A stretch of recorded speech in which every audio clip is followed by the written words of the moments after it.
Morning, Abotai. Today is the 10th of Tevet, which is one of the 4 public fast days of the year, which are associated with the Churban Bet HaMikdash, with the destruction of the Holy Temple. Today marks the day, among other events, but the day that Nebuchadnezzar, the king of Babel, besieged Yerushalayim, which was the beginning of the cycle of destruction of the temple. So now, there's an interesting discussion among the poskim. We know that all of these 4 fasts, Asara B'Tevet, Tzom Gedalia, Shiva Asara B'Tamuz, and Tisha B'Av, they are all rabbinic. They're Midivre Sofrim.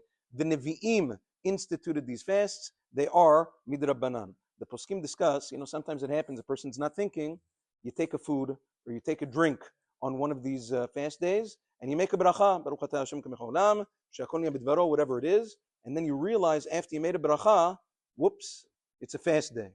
Now what do? On the one hand, if you don't eat or drink, it'll be bracha levatala. On the other hand, it's a fast day. Le'alacha u'ma'aseh, the Sefer Halachot Ketanot, written by Rabbeinu Moshe Chagiz, was asked this question, and he says, since eating or drinking on a fast day is only a rabbinic prohibition, Isur Midrabbanan, bracha levatala, according to the Rambam in Maran HaShulchan Aruch, is Isur Deoraita, biblical prohibition. Therefore, in order to justify the bracha and not to have a bracha levatala, eat or drink, just taste a drop of what you made a bracha on to save your bracha, and then afterwards continue fasting. Anyways, you'd still be considered fasting unless you had a shi'ur, which is let's say kazait or more food, or ve'it of drink. Over here, just taste a drop in order to justify the bracha, and then continue so as not to make a bracha levatala. The Rebbe of Maran HaChida, Rabbeinu Yonah Navon, in his Sefer Nechpa B'Kesef, he rules the same way, as does Maran Zichrono Lebracha in Yebei Omer Chelik Bet.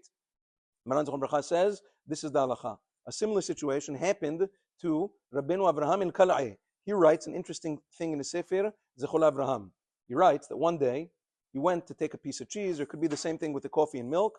He made a she'akol, and all of a sudden he realizes, after he made birkat she'akol, I'm still within 6 hours of meat. Now what do you do in a situation like that?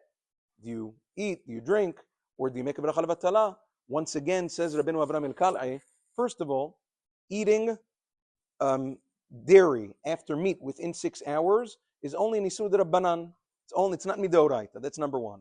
Number two, there's many poskim that say that after an hour, even less, even after your silik ubirech, after you're done the meal, you'd be able to eat. Maran Zichron Bracha doesn't hold like that. We don't hold like that in Shulchan Aruch. But because of all of those tzirufim and bracha levatala is deoraita, he says, the Zechol Avraham himself says, I took a drop, I tasted a drop, and I saved myself in that way. People have the misconception of thinking that if they say Baruch Shem Kevod Malchuto Le'olam Va'ed after bracha levatala, it takes away, it undoes the bracha levatala. That's fake news. That's not true. It is a bracha levatala. Just we say Baruch Shem as some sort of kapara, some sort of atonement for saying bracha levatala, and therefore just saying Baruch Shem does not save you, and the halacha is, as we've spoken about just a few moments ago. Have a wonderful day and have an easy and meaningful fast. Mincha this afternoon, Be'ezrat Hashem, is at 4:10. Have a wonderful day.